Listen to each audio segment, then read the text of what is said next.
अस्सलाम वालेकुम। Programme power show के साथ मैं हूं आपकी मेज़बान मारिया राना। हमेशा की तरह हमारे साथ मौजूद हैं डॉक्टर हसनैन जावेद। नाज़रीन, इमरान खान इस्लामाबाद हाई कोर्ट से लाहौर वापस पहुंच गए। इस्लामाबाद हाई कोर्ट ने साथ ही में एक तहरीरी हुक्मनामा भी जारी किया जिसमें कहा गया है कि इमरान खान इस अलकादा ट्रस्ट केस में नैब की मुकम्मल जो है उनके साथ ताउन करें। अगर इमरान खान उनकी तफ्तीशी टीम के साथ ताउन नहीं करते तो नैब को इख्तियारात हैं कि वो इनकी जो जमानत है उनकी मनसूखी के हवाले से दरख्वास्त दायर कर सकते हैं। उसके अलावा जो है आगे चलकर बात करेंगे जिस तरह से हेयरिंग होने वाली है 15 मई को, जिस पंजाब और KPK के इंतखाबात के हवाले से, उसमें भी क्या नताइज आते हैं ये भी आज डिस्कस करेंगे। और साथ में बजट पेश करना जा रही है हुकूमत, एक्सपेक्टेड है कि ये 9 जून को पेश किया जाएगा। किस तरह का बजट होगा, क्या खदुखाल होंगे, आवाम को किस तरह से रिलीफ दिया जाएगा या नहीं, इस पर आगे चलकर बात करेंगे। नाज़रीन, हमारे साथ मौजूद हैं साबिक वज़ीर मुमलिकत हारून शरीफ साहब। सर, बहुत शुक्रिया आपने टाइम दिया। जी शुक्रिया जी आपका। सर, अब इम्कानात ज़ाहिर किए जा रहे हैं कि बजट जो है वो 9 जून को पेश किया जाएगा। तैयारी देख रहे हैं पूरी है? देखिए जी, तैयारी की गुंजाइश जब आप IMF प्रोग्राम में होते हैं तो ऑप्शंस बड़ी लिमिटेड होती हैं।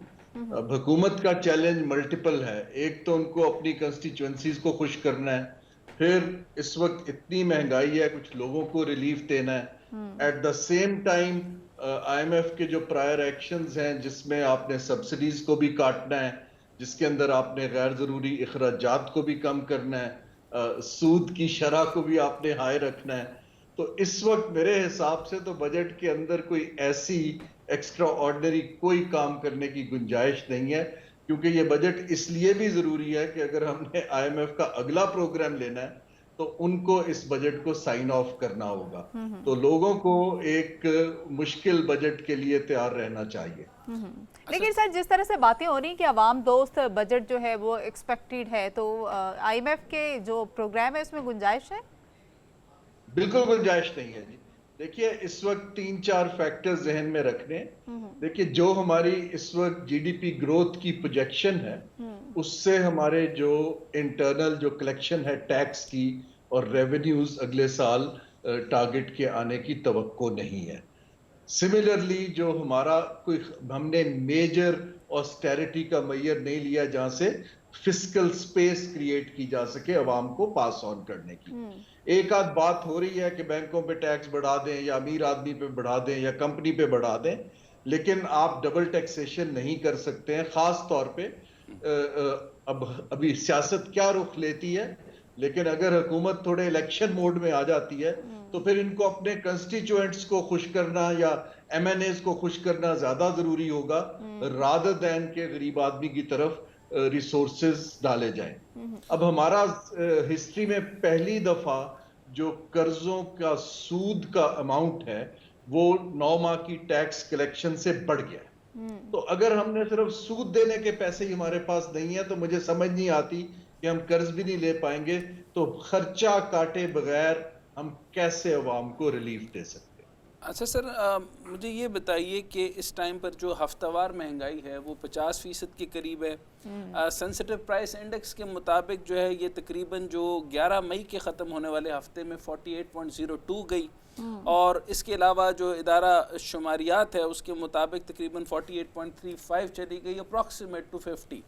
अच्छा, एक तो ये बताइए कि ये जो इन्फ्लेशन है, अफरात ज़र है, जिसकी वजह से ये गंदम, आटा, चीनी, गोश्त, दालें, और जिस पर हुकूमत कहती है कि हमने रिकॉर्ड बम्पर क्रॉप कर दी हैं और सारी फसलें बेहतरीन जा रही हैं, गंदम भी बेहतर जा रही है, और बाद में पता चलता है कि हम इंपोर्ट करते हैं। मुझे फरमाइएगा कि ये सबसे पहले what would be the first step कि मैं इन्फ्लेशन कंट्रोल कर सकें?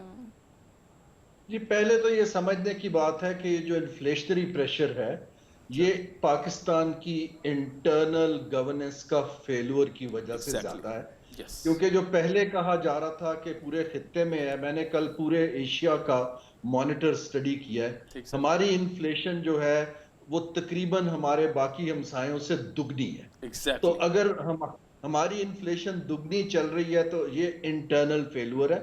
इसमें 3-4 चीजें हैं। देखें, सूद की शरह बढ़ा के, जो हम इकोनॉमिक्स में कहते हैं, हमने डिमांड को तो कंप्रेस कर दिया है, लेकिन हम कॉस्ट को कंट्रोल करने में नाकाम हो गए हैं। तो चीजों की कीमतें बढ़ती चली जा रही हैं। अब उसके लिए ये जो हमारी करंट इस वक्त पॉलिटिकल इंस्टेबिलिटी है उसका बहुत बड़ा हाथ है। क्योंकि जो हुकूमत इसमें एक कोऑर्डिनेटेड एफर्ट चाहिए कि आप मंडियों तक सबके साथ बातचीत कर रहे हो, एंगेज हो। जब आप सिर्फ पावर स्ट्रगल के अंदर फंस के रह जाते हैं तो वो एरियाज खुल जाते हैं और जो मैनिपुलेटर्स हैं और जो स्पेकुलेटर्स हैं वो मार्केट्स को डिस्टॉर्ट करते रहते हैं।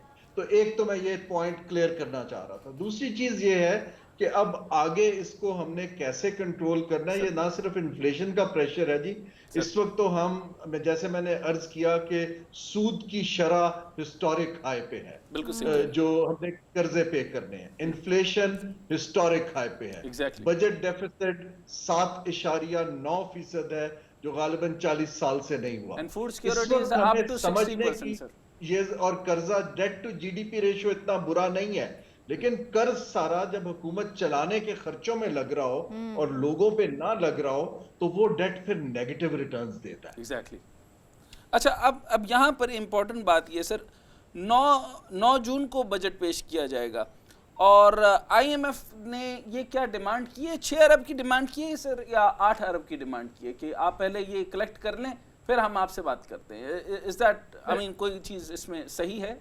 नहीं, इसमें एक्चुअली मेरे हिसाब से ना तो हमारे इकोनॉमिक मैनेजर समझ पा रहे हैं कि आईएमएफ की डिमांड क्या है, और जो हम हर बंदा आके टीवी के ऊपर, मीडिया के ऊपर आईएमएफ के मुतालिक एक स्टेटमेंट दे देता है, उसका भी उससे हमारा ट्रस्ट कम हो रहा है। लेकिन अजी हम कहते हैं हमने सब प्रायर एक्शन मीट कर दिए, आईएमएफ कहता है अभी आपने नहीं किए, तो इसलिए हमें इससे गुरेज करना चाहिए।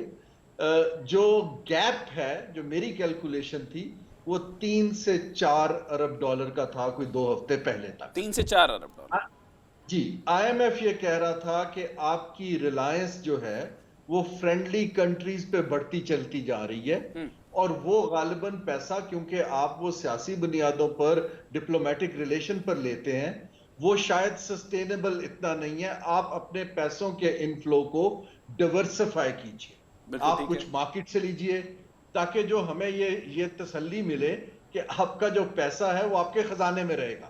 लेकिन जो डिपॉजिट होता है वो तो बैंक में एक डिपॉजिट है, कोई आदमी किसी भी दिन वापस मांग सकता है।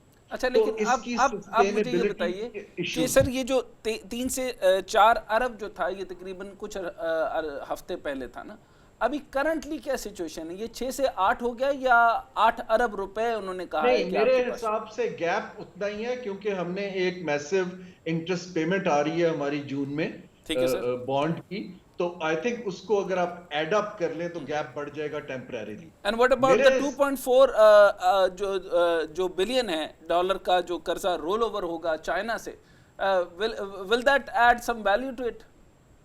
जी इट विल, लेकिन मैं आप आईएमएफ, नो आईएमएफ, देखिए ये जो फ्रेंडली कंट्रीज के पैसे हैं ये कोई सस्टेनेबल तरीका नहीं है। देखिए ना, या तो एक्सपोर्ट से आ रहे हो, या रेमिटेंस से आ रहे हो, या आपके पास 15-15 साल के कोई कर्जे हो। ये तो एक साल का जब आप चल रहे होते हैं तो ये हमेशा एक रिस्की प्रोपोजिशन रहती है। एक्सपोर्ट तो हमारी है ही नहीं, शुरू दिन से सारी इंपोर्ट बेस हमारी एक्सपोर्ट। मैं ये कहना चाह रहा था कि हमें आईएमएफ के साथ टेक्निकल ग्राउंड पर एक पॉलिसी रिस्पांस देना है। देखिए मैं एक पॉलिसी रिस्पांस बताता हूँ। हमारे पास अगर पैसे नहीं है, हमें बताना चाहिए कि हम अपने इतने एसेट्स को स्वैप कर रहे हैं और इतने डॉलर एक्सपेक्टेड है। ये एक पॉलिसी रिस्पांस। ठीक है। ये कहना कि हम इधर से पकड़ लेंगे, इधर से पकड़ लेंगे, ये एक अकाउंटिंग रिस्पांस है, and I am afraid accounting response की एक्सेप्टेबिलिटी इस वक्त प्रॉब्लम तो हमारा यही रहा है ना सर, हमने हमेशा पॉलिसी मेकर्स को तो रखा ही नहीं, हम तो रखते ही अकाउंटेंट्स को। अच्छा सर, ये बताइए कि जो इम्पोर्टेंट बात अब यहाँ पर आ गई कि जो आपका जो पैसा आना था, यानी ये कहा जा रहा है कि बुनियादी इस्तिलाहात और तंजीम नौ, आपको नहीं लगता कि जो भी ये बात करेगा, कोई भी इकोनॉमिस्ट ये बात करेगा, ये इस वक्त अब बहुत ज़्यादा जेनेरिक बात हो गई है, ये बहुत ज़्यादा वेग सी बात हो गई है। अगर मिफ्ता इस्माइल ये कहे कि बुनियादी इस्लाहात और तंजीम नौ की ज़रूरत है, तो वो जब वो खुद तशरीफ़ फरमा थे उस वक्त वो क्या सर पकौड़े लगा रहे थे? जी देखिए, इसमें आपकी जो बात दुरुस्त है। मेरा अपना जाती ख्याल, जो मैं अब 20-30 साल से देख रहा हूँ, मैं देखिए पहली बात तो ये है कि विजडम किसी की प्रोप्राइटी नहीं है, हमें सीखते रहना चाहिए। दुनिया बड़ी तेजी से बदल रही है, पाकिस्तान के हालात इस तरह हैं मेरा नहीं ख्याल कि हमारा मुल्क अगले 5-10 साल में कोई ट्रांसफॉर्मेशनल स्ट्रक्चरल रिफॉर्म के लिए Exactly. तैयार है। That's true.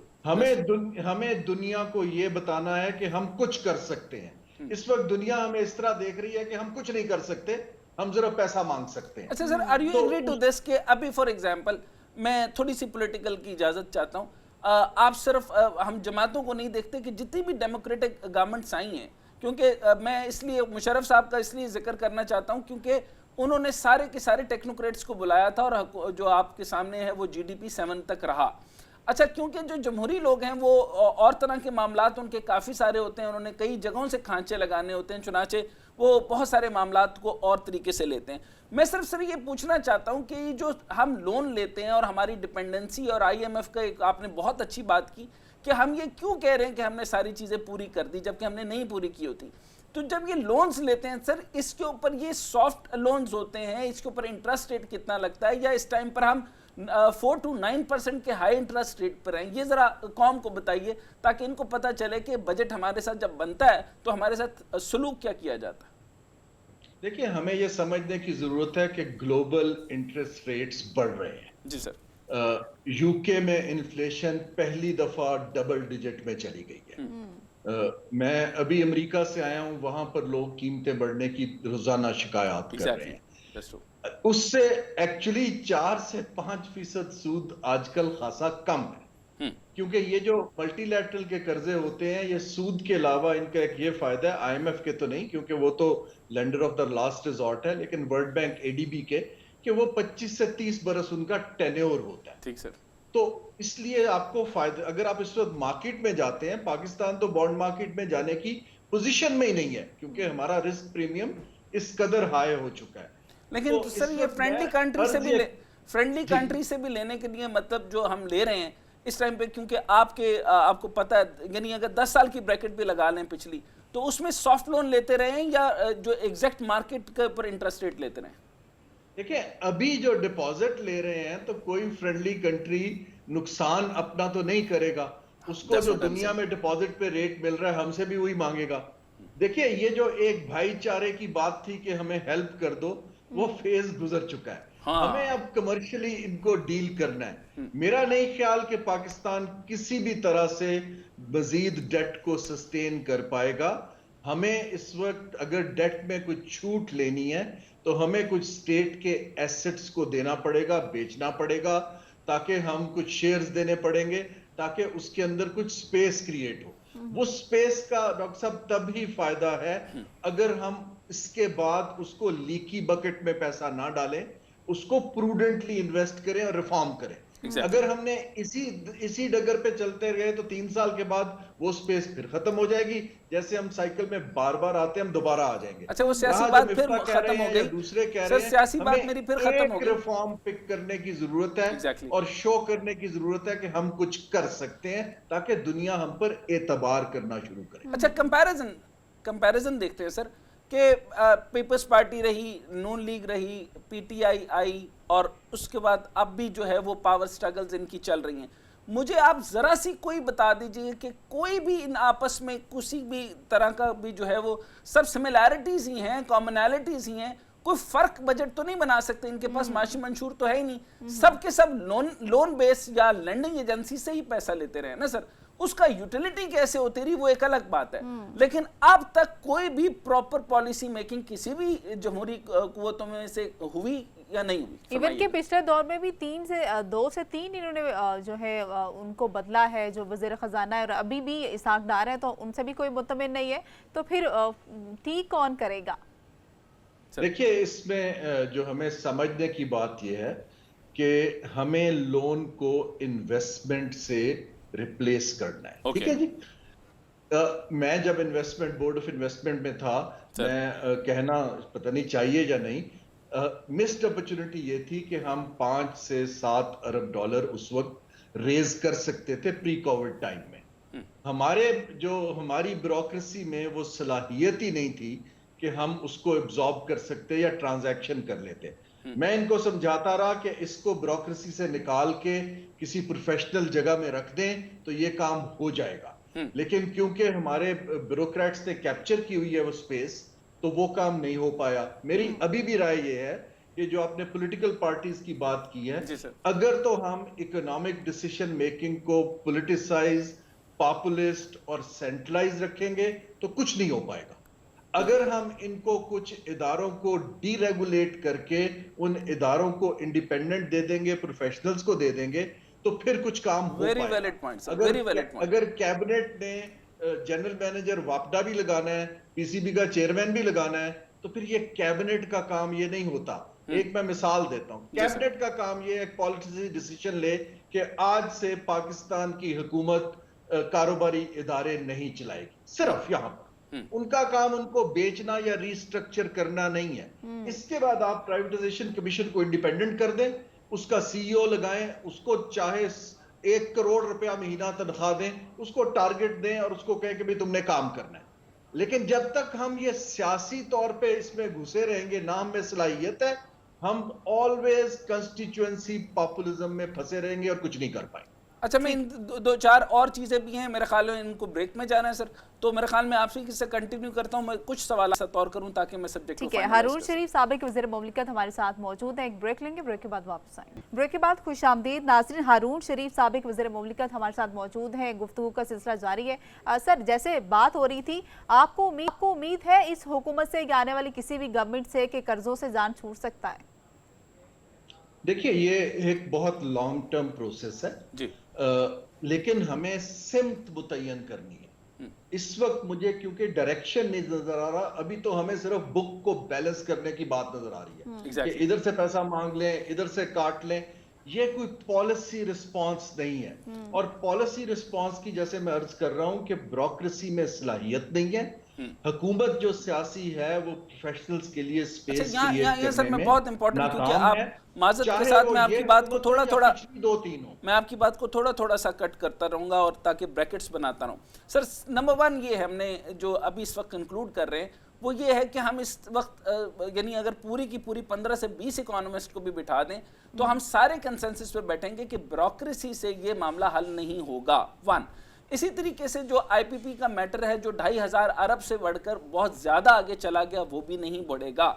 हम ये नहीं कह रहे कि आप इलेक्टेबल्स को लेकर आएं या ना लेकर आएं, लेकिन जिस तरह के ये वज़रा आते हैं ये सिर्फ और सिर्फ दंगल फसाद कर सकते हैं, लेकिन इसके अंदर स्ट्रक्चरल रिफॉर्म्स जहाँ पर ज़रूरत होगी या इसको स्ट्रक्चरल मैनेजमेंट की ज़रूरत है, ये वो नहीं कर सकते।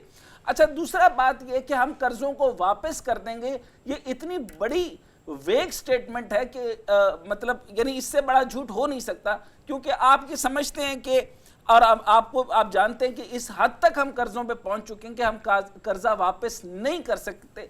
सर, मुझे ये बताइए कि कर्जा अगर हम वापस नहीं कर सकते तो इसको रीस्केड्यूल या इसको रोल ओवर करना या for longer time roll over करना, क्योंकि दे तो हम नहीं सकते, तो अब इस भंवर से निकलना कैसे है? यानी कैसे कह सकते हैं कि होना सी लुट गए, गरीब हो गए, सनू माफ कर, हम नवे तरीके तो शुरू कर। How is that possible sir?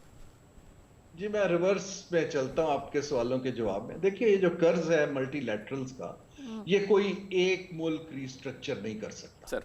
ये एक कोई ग्लोबल इनिशिएटिव बने, क्योंकि बहुत से लोग डेट के स्ट्रेस में हैं। तो ये बातचीत शुरू हो गई है, इसको वक्त लगेगा, लेकिन अगर पाकिस्तान संजीदा है तो हमें 5-6 मुल्कों के साथ मिलके कोई प्रपोजल टेबल पे रखनी पड़ेगी। दूसरी चीज ये है कि हमारा बायलैटरल डेट जो है, चीन का तकरीबन $30 अरब है, सऊदी अरब का 10 से 12 है, पूरा पेरिस क्लब मिलके 10 अरब से कम है। तो बेसिक रीस्ट्रक्चरिंग तो इस वक्त बायलैटरल डेट की है, जहां पर हम बायलैटरली डील कर सकते हैं। अब उसकी सियासी डायमेंशन भी है, स्ट्रेटेजिक भी है, डिप्लोमेटिक भी है। लेट्स सी कि हम क्या करते हैं। मेरे हिसाब से इस वक्त उनको एसेट दिए बगैर उनकी तसल्ली नहीं होगी खाली बातों पर, क्योंकि हम उनको नहीं बता पाएंगे कि हम वापस कर सकते हैं। अच्छा, एसेट्स हमारे पास सर है नहीं, हमारे पास रिफाइनरी। एक जरा sentence sir please. Bond payment वगैरह अगर हम इंपोर्ट रोक के दे रहे हैं तो ये एक बड़ी खतरनाक ट्रेड ऑफ है। अच्छा, मैं इस पे युआन पे भी आऊँगा आपसे, लेकिन चंद मैं जज्बाती, जनूनी और क्या कह सकते हैं इनकलाबी बातें आपको इसाकडार साहब की बताता चलूँ। सर, उन्होंने कहा है कि अगर IMF हमें पैसे देता है या नहीं देता, और जो एग्जैक्ट लफ्ज़ जो उन्होंने कहा मैं बता देता हूँ कि IMF ने मुआहदा करना है तो करे, अगर नहीं करना चाहता तो ना करे। इसके मुतालबे पर हम कोई मजीद मुश्किल फैसले नहीं कर सकते। मतलब आपको सर हासा आ रहा है या नहीं आ रहा, आई डोंट नो। अच्छा, वजीर खजाना इसहाक डार ने कहा कि मई और जून में 3.7 जो बिलियन डॉलर की बैरूनी अदायगियों का प्लान है। सर कैसे करेंगे, आई डोंट नो। 3.7 की अदायगियों में कोई परेशानी नहीं। उम्मीद है चीन पाकिस्तान का मजीद 2.4 अरब डॉलर का कर्जा रोल ओवर कर देगा। अब और साथ ही उन्होंने कहा कि इसहाक डार ने मजीद बताया कि बजट 9 जून को पेश किया जाएगा विदाउट IMF। सर विदाउट अभी तक कहीं से पैसा नहीं आया, ना सऊदी से, ना इधर से, ना उधर से। सारी बातें और ये सारी जज्बात मैंने आपके सामने रख दी। जब वो आए थे तब अब फरमाइए सर कि जज्बाती बयान हाउ इज दैट पॉसिबल कि ये कर्जे भी दे रहे हैं और फिर सिर्फ चीन का कर्जा रोल ओवर होना है। सर ये क्यों बेवकूफ बना रहे हैं? ये अकाउंटेंसी करें, ये पॉलिसी मेकर्स को भी बेवकूफ बना रहे हैं सर। देखिए, पहली बात तो ये है कि मीडिया को भी पॉपुलिस्ट सियासी स्टेटमेंट्स को संजीदगी से नहीं लेना चाहिए। एग्जैक्टली। देखिए ना, जब हम एक एविडेंस की बेस पे बात करते हैं, देखिए ना, ये जो बातें आपने की हैं, एविडेंस तो उसके अगेंस्ट बात कर रहा है ना जी। सो हमें पहली बात तो ये है कि अपने वज़रा से भी पूछना चाहिए कि आप किस बिना पे ये बात कर रहे हैं ना? दूसरी चीज ये है कि अब ट्रेड ऑफ्स है। ट्रेड ऑफ जैसे मैंने अर्ज किया कि अगर हम सारी इंपोर्ट को रोक दें और बॉन्ड की पेमेंट कर दें तो इकोनॉमिक ग्रोथ तो आपकी फिर गई ना जी, क्योंकि ना मशीनरी आएगी ना एसेंशियल इंपोर्ट्स आएंगी। सिमिलरली जो चीन चले एक दफा रोल ऑफ कर देगा, रोल ओवर कर देगा, 2 दफा कर देगा, लेकिन ये वतीरा सारी उम्र तो नहीं चल सकता। इवेंचुअली तो आपको कोई पब्लिक पॉलिसी रिस्पॉन्स देना है ना जी। तो जो आपने बात की 3-4 फॉल्ट लाइंस पर पॉलिसी रिस्पॉन्स चाहिए।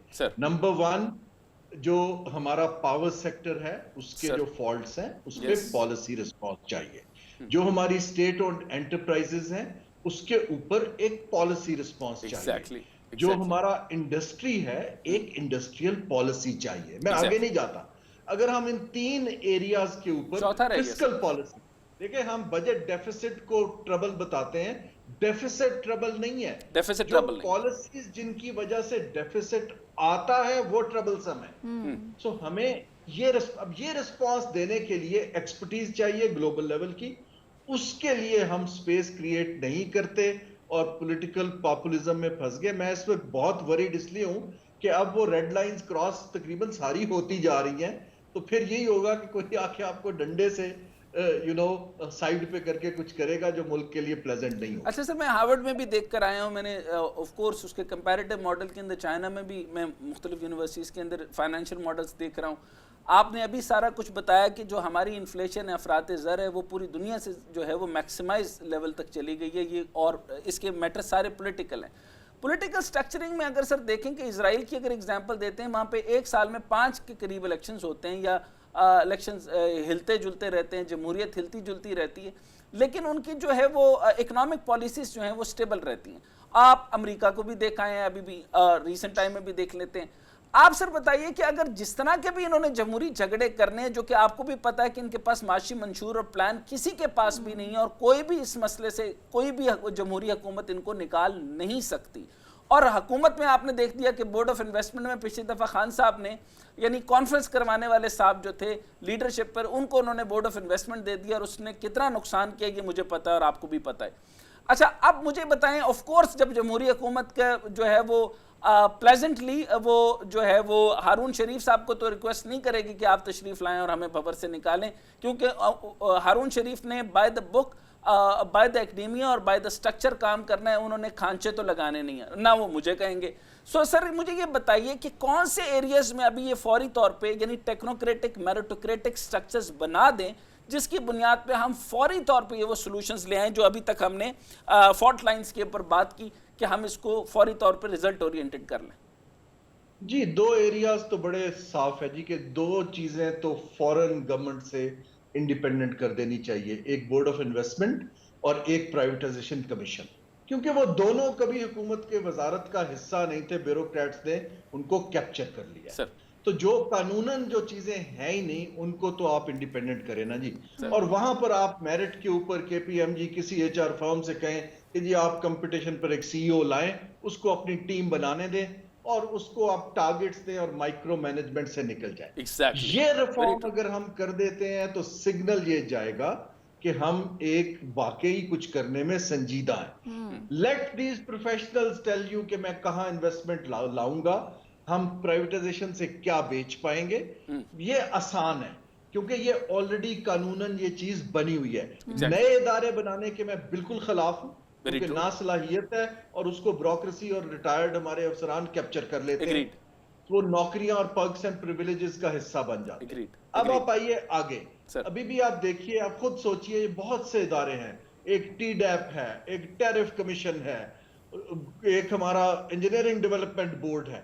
अगर हम 3-4 इदारों को बंद कर दें जिन्होंने पिछले 50 साल से कोई रिजल्ट नहीं दिया, सर मिनिस्ट्री ऑफ इंडस्ट्रीज है, या OPDP है, पता नहीं सर टाइम शॉर्ट है, अगर एक दो लाइन में सर कंप्लीट कर दें, टाइम शॉर्ट है। बहुत जरूरी है कि हम एक सिमत में जाना चाह रहे हैं। अगर हम बिजनेस एज यूजुअल करना चाह रहे हैं, हमें कोई संजीदा नहीं लेगा। ठीक है, बहुत अरुण शरीफ साबिक वज़ीर मुमलिकत हमारे साथ मौजूद थे। मईशत को किस तरह से ट्रैक पर लाया जा सकता है, इस हवाले से वो अपनी राय दे रहे थे, पॉलिसीज भी उन्होंने कुछ बताई। एक ब्रेक लेंगे, ब्रेक के बाद वापस आते हैं, हमारे साथ रहिए। ब्रेक के बाद खुशामदीद नाज़रीन, हमें ज्वाइन किया है जस्टिस रिटायर्ड शाइक उस्मानी साहब ने। सर बहुत शुक्रिया आपके वक्त का। सर सबसे पहले तो इंतखाबात के हवाले से डिस्कस कर लेते हैं, जैसे कि 15 मई आगे आने वाला है, जिसमें हेयरिंग होगी ये इंतखाबात को लेकर, KPK और पंजाब की जो असम्बलियाँ हैं उस हवाले से आप क्या एक्सपेक्टेड कर रहे हैं, क्योंकि डेट तो गुजर गई है, 14 मई की जो डेडलाइन थी, अब क्या फैसला आ सकता है? 15 मई को तो जो इलेक्शन कमिश्नर की की दरखास्त पर रिव्यू पिटिशन लग रही है हियरिंग के लिए, और कोई चीज तो नहीं, तो क्योंकि उन्होंने रिव्यू के लिए एप्लीकेशन फाइल कर दी थी जो कि गवर्नमेंट ने फाइल नहीं की थी, जो कि वो करना चाहिए था लेकिन नहीं की थी उन्होंने 30 दिन के अंदर अंदर, तो उनका टाइम गुजर गया। तो अब इलेक्शन कमीशन की तरफ से एक पिटिशन फाइल हुई है रिव्यू के लिए, जो ऑर्डर था उनका चीफ जस्टिस सुप्रीम कोर्ट का, अब वो उसकी हियरिंग है 15 तारीख को। सर ये फैसला करेंगे कि जो इलेक्शन कमीशन कह रहा है वो सही है कि नहीं है, और उसके बाद फिर देखेंगे आइंदा क्या होता है। जो सुप्रीम कोर्ट की जो ऑर्डर की जो तामील थी सर, वो इलेक्शन कमीशन ने करनी थी या उन्होंने तो कंसर्न इदारों को 2 लेटर लिखने थे ना सर, एक तो सिक्योरिटी की प्रोवाइडेंस जो थी वो थी, और दूसरा जो है वजारत ख़जाना से जो है वो 21 अरब रुपए का उन्होंने दोबारा जो दूसरे नोटिफिकेशन में था उन्होंने हुक्म दिया था कि 21 अरब रुपए जो हैं वो प्रोवाइड कर दिए जाएं।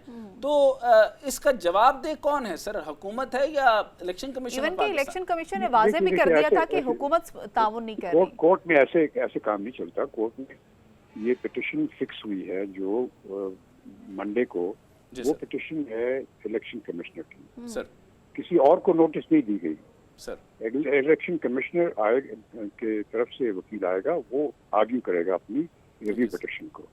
अगर वो रिव्यू पिटिशन डिसमिस हो जाती है, जो कि जिसके इम्कानात बहुत हैं, वो डिसमिस हो जाती है, तो उस सूरत में फिर वो सुप्रीम कोर्ट नोटिस भेजेगी पार्टीज को कि आप आए और बताएं कि इलेक्शन आपने कराए कि नहीं कराए। तो ये हियरिंग बाद में होगी, मंडे को नहीं होगी। एज बीइंग जज सर, आप क्योंकि चीफ जस्टिस रहे हैं, आप जैसे उमर अता बंदियाल साहब पोजीशन पर बैठे हैं, तो सर जिस तरह उन्होंने स्टेट बैंक ऑफ पाकिस्तान को बुलाया, फिर 21 अरब दिलवाने की कोशिश की, फिर आपने रीसेंट टाइम में अगर देखा, मैं I don't want to grab you on politics, but देखा जाए तो उसके साथ लिंक है कि एक जो है वो सियासी केस बनता है, अब उसको सियासी का नाम देंगे या जो भी देंगे, लेकिन हाई प्रोफाइल केसेस को कहते हैं कि अब जजेस की नज़र में वो हाई प्रोफाइल है या नहीं है, लेकिन जाहिर सी बात है वो आवाम ये कहती है कि हमारे जो है वो प्रोसीजरल मामलात जो हैं वो 50-50 फाइलों के अंदर फंसे रहते हैं, लेकिन इनका फौरी तौर पे जो है वो केस लग जाता है।